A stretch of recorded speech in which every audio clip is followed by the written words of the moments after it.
Hello साथियों, नमस्कार। अपने ही चैनल पर आपका स्वागत है। आज का मुख्य समाचार खासकर शिक्षा जगत से, बिहार से, पटना से, अपने ही देश दुनिया से। परिणाम 4 वर्षीय बीएड प्रवेश परीक्षा में सारण के अनुराग अव्वल, परीक्षा के नोडल प्रोफेसर विनय शंकर राय और सीडीसी प्रोफेसर टी.के. डे ने रिजल्ट जारी किया। 8वें वेतन आयोग में जिम्मेदारी और जवाबदेही से वेतन बढ़ोतरी तय होगी। गैर जरूरी भत्तों की होगी छुट्टी। आंकड़ा नहीं मिला तो स्कूल को भुगतान नहीं। मान्यता रद्द विद्यालयों के छात्र पास के स्कूल से देंगे परीक्षा।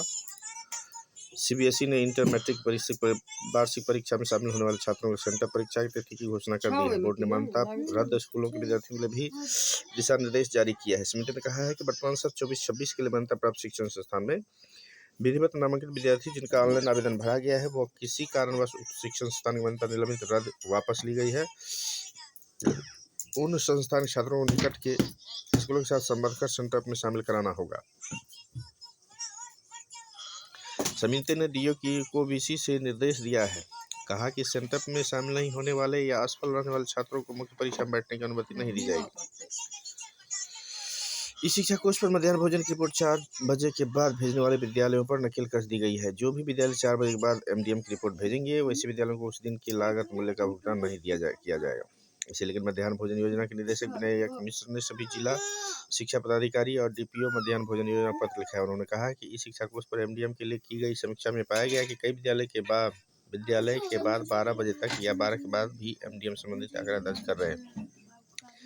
इससे मंत्रालय की ओर से 12 बजे के बाद उपलब्ध कराए गए आंकड़ों को निरस्त कर दिया जा रहा है।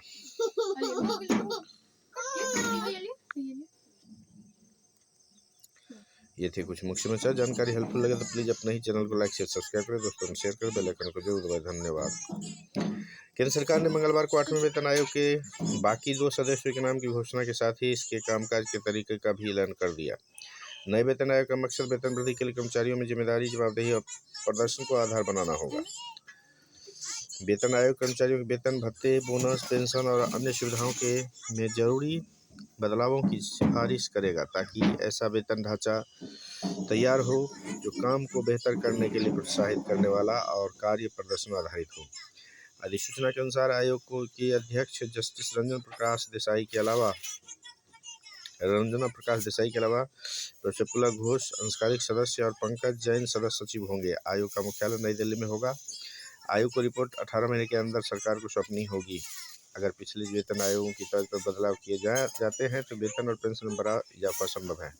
अनुमान है कि फिटमेंट फैक्टर बढ़ता है तो 25,000 रुपये की मासिक पेंशन बढ़कर 50,000 रुपये तक हो सकती है। गैर जरूरी भत्तों की होगी छुट्टी। आयोग मौजूदा बोनस योजना के साथ ही सभी भत्तों की समीक्षा करेगा और उनकी उपयोगिता तथा शर्तों को देखेगा। जरूरत होने पर गैर जरूरी भत्तों को खत्म करेगा। नेशनल पेंशन सिस्टम में आने वाले कर्मचारियों के लिए मृत्यु से बनती ग्रेच्युटी की समीक्षा की जाएगी। एनपीएस से बाहर पुरानी पेंशन वाले कर्मचारियों के लिए पेंशन और ग्रेच्युटी नियमों पर भी सिफारिश की जाएगी। धन्यवाद।